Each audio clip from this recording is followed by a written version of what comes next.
on thrustzone.com. This is Mohit Soni. What you're looking at is the Maruti Suzuki Swift that has just been launched in the Indian market a week ago.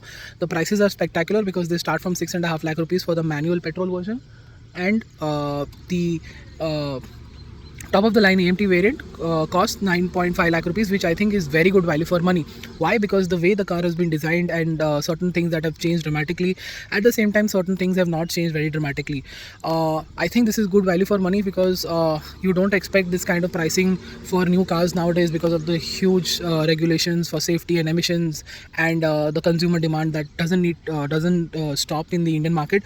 The demand for everything in a car is just growing every day, and keeping those prices is very good. I'm telling you this earlier because we weren't at the launch to tell you about this, so this gives you a fair idea of what we are about to tell you about the car. So in terms of design, as always, let's begin with that. What you can see is the new honeycomb grille and the new very curved front end, which looks very nice, very sporty, and the new grille of course looks quite nice.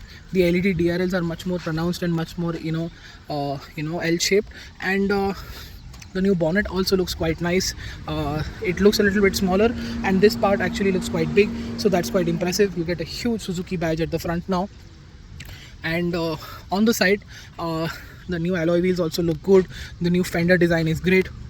The doors in fact are pretty similar, but what has changed is that the door handle used to be here and it has now come here.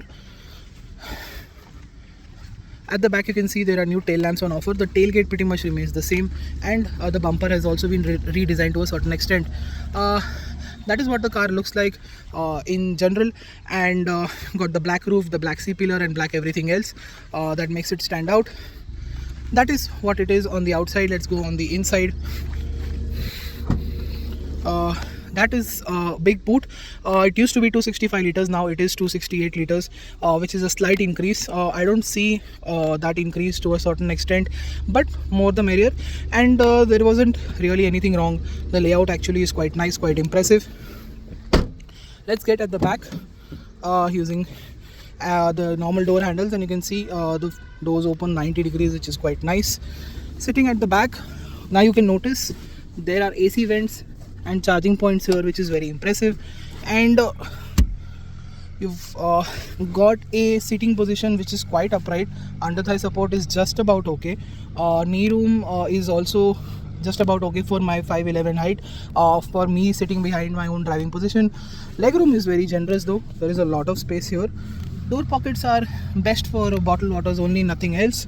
No headrest in the middle, but all four are now adjustable, which is great. And yeah, that is what the rear seat experience is like. It continues to be very similar. The height of the car has gone up by 10 millimeters, so I think that has improved headroom to a certain extent. And that is now the interior of the Swift. Let me just show you from the front what it is like. You get keyless entry and go, push button start, traction control, start stop is on offer. Height adjustable seat is on offer, but height adjustable belts are not on offer this time around. And what you see here are dials that are put inside the dashboard here. They are not something that is used to be round dials here, that has gone for this much more cleaner, much more sophisticated look than the quirky design that was seen earlier. You now get a wireless charger as well, cup holders, charging points here, 12-volt socket here. The AC of course works quite well. You've got a fairly large glove box on offer, and you've got those Bluetooth controls here, and everything is still controlled via these stalks here, which still is very, very old school. You get a lot of information that you can see, and that is quite impressive. This infotainment system, I've always told you, in Marutis is actually quite brilliant. Everything works very nice, very well.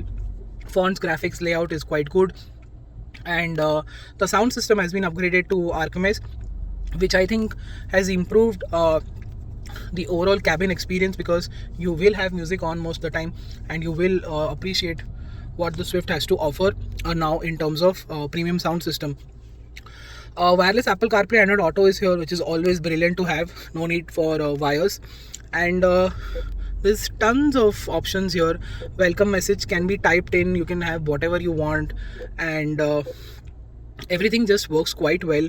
uh, you've got these Wi-Fi settings, you've got these car settings. You go inside here and then you go inside here, and you can also see on the top all these things can be controlled easily. The top 4 or 5 things can be accessed via this quick access hub. Again, very impressed with this screen and the kind of things it offers. I told you about the sound system which has been upgraded and the wireless charger that is on offer. The TPM is setting, you still can't see the air pressures here, and the gear shift indicator doesn't show you the gear, but it tells you to upshift and downshift. I think a number would have been great, but we know it's a manual, so it is not a problem. We'll have to see how it is in the AMT, because I think that that should have a number over there. So yeah, we've lost the circular dials, we've lost that sort of character that the Swift had. Now it's become much more sophisticated and much more neutral in its approach, and that is something we've never seen before. So we'll have to see how the enthusiasts take all of that quite how do they like it, and how do you like it? You can tell me in the comment section below. Yeah, that's about it. On the inside, let's get driving and let me tell you what the engine and what the specs are like. Guys, we're out driving the Maruti Suzuki Swift with the brand new 1.2 3-cylinder Z series engine. What this engine is being detuned, in terms of numbers, be it the cylinders, be it the numbers, horsepower numbers. It is down from 90 bhp to now 82 bhp, but it still makes a healthy amount and the same amount of torque, which is 113 newton meters. Made it to a 5-speed gearbox, which is very smooth and very light to use. The clutch is also very light and very easy to use. What this makes the Swift is very easy to drive on a daily basis, and driving it in the city or on the highway, or like we are right now in the village roads just outside Bangalore, there are a lot of uphills and downhills that keep on happening throughout the highway or even on these internal B roads. So what this makes us realize is that the peppy performance below 80 kilometers an hour still exists. So it is quite fun to drive. You get almost immediate torque. Let's say I'm at 1700, I can keep moving, and so and even in fourth gear, slightly uphill, it doesn't seem to be a problem. In the city, I've managed to get off speed breakers on second gear as well. So driving in the city is not going to be a problem at all with those detuned numbers, which is actually quite impressive, and that sort of retains the old Swift character to a certain extent. I'm doing 60 in fourth gear. It's under 2000 RPM. It's a relaxed engine at the same time. This is, of course, Suzuki's 3-cylinder, brand new 1.2 cylinder, 1.2 capacity, cubic capacity engine, and refinement still continues to be quite good. There is the 3-cylinder boominess, there is the 3-cylinder thrum, there is a bit of jerkiness around 2000 to 3000 RPM, but it isn't huge enough to upset you or make you stressed or take away from the comfort levels that were seen earlier. All of that is there. You will see it if you've driven a 3-cylinder before. You will appreciate that this is much more different than those. So, and that is what we do here as well. This is not something that we've ever seen before. This is something that is very, very refined. 3-cylinder engines are very rarely refined like this. So it reminds me of the Ford's EcoBoost engine, which was also quite refined at lower and mid-range. But let's up the gear, up the speed. Let's drop down one more gear. Rev limiter at exactly 6000 RPM, which I think is very less. Still sounds quite sporty, but muted. The K series, had a different song that it played while you were, revving it quite high. So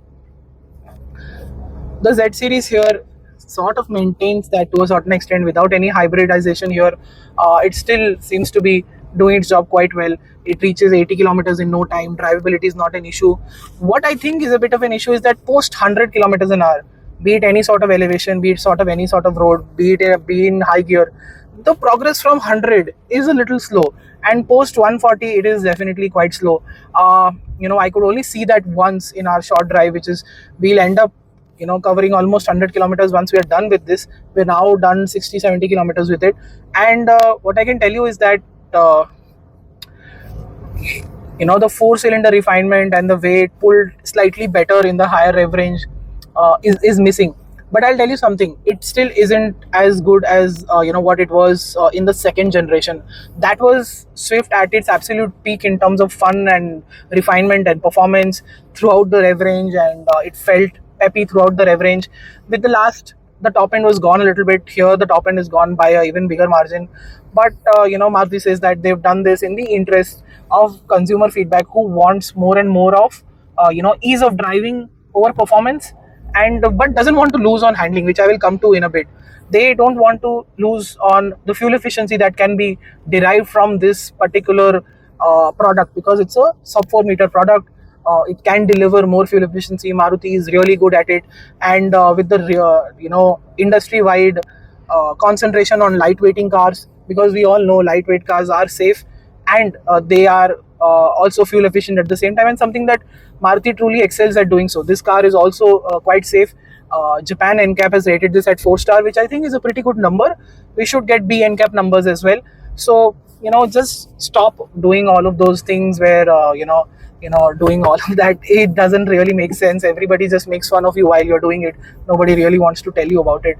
The safety definitely comes from multiple aspects, and it's been taken care of. Most importantly, why I mentioned safety while driving is while I was explaining the engine, is because this now delivers 25 plus kilometers per liter on the automatic, and slightly a 22 23 in the manual version that I'm driving. I have seen this car on the highway deliver 23, so it has surpassed the expectations already on the first drive itself when it comes to fuel efficiency. Of course, the tank to tank basis, or city driving and highway driving numbers will be slightly different than the MID here, but in the long run, if you are really going out there and driving it for a really long time, you will realize those numbers are possible. Even while driving, what I notice is that the horn is also quite loud, so certain people are going to be quite happy about it. The mileage is already proving itself. The safety aspect is always it's been taken care of this time, and the engine is refined, it's fuel efficient, it's peppy in the city. The Swift is going to be a city car, despite how much ever you use it on the highway. It is still going to be a city car. If you truly want a proper highway car, Maruti has other options, and there are endless options outside as well. So overall, I think Maruti's gotten it right. They are focusing more on the city part, and that's where the Swift belongs. You'll still have quite a lot of fun while driving, because I can now finally tell you, in terms of handling, that the handling is very, very good. The suspension feels very mature, very solid. The ride quality is also good enough. The balance is just almost spot on, and the steering feel and feedback is also quite impressive. Getting a steering which is this feel and feedback rich in 2024 in a sub 4 meter hatchback is always been the forte of Maruti's Swift here, and it continues to do so even today, which is, I think, will make people enthusiastic about driving, and that is really impressive to see even today. After almost a decade of driving multiple cars, I still can't find a steering which is this good in a sub 4 meter car. The Swift retains that benchmark, and we're happy to see that is happening. Apart from that, the Swift is sort of poor part used to be the braking aspect. It is something that has been improved. It definitely feels much better, less punchier on the pedal. In terms of performance, it also feels quite nice. I've done some heavy braking because I am on a dual carriage road more a good amount of time while driving, and I can tell you that it does feel good enough. The ride quality also feels good enough, despite being very good in terms of handling, the steering feedback. Everything is coming together quite well. The only thing is, and something that has clicked me out of nowhere, is that the last generation's tagline that Maruti kept was "Be limitless." It just clicked me out of nowhere, where I remembered that. And with the 4 cylinder, there were a lot of tuning capabilities. You could have a lot of fun, and it could be truly limitless. With the Z series, they're calling it just swifting. So it is swifting around here and there, but it isn't limitless. I know I am just talking way too much, like I always do, but you need to know this, and that's why I told you, and something that has come to my mind. We wish someday the Swift can be limitless in a different variant also, the Swift Sport can come. We can expect a turbo engine. All of that is also a possibility. So we'll wait. Right now, the Swift is back and it is maintaining its strengths, becoming better at the same time, but at the cost of being fun and limitless. It is still very good value for money, like I told you in the very early of the video, which is very surprising even today. There's a lot of surprising aspects that will keep you entertained, that will keep you, happy with your purchase, and there is nothing better than those two things in the ownership of a car. Trust me.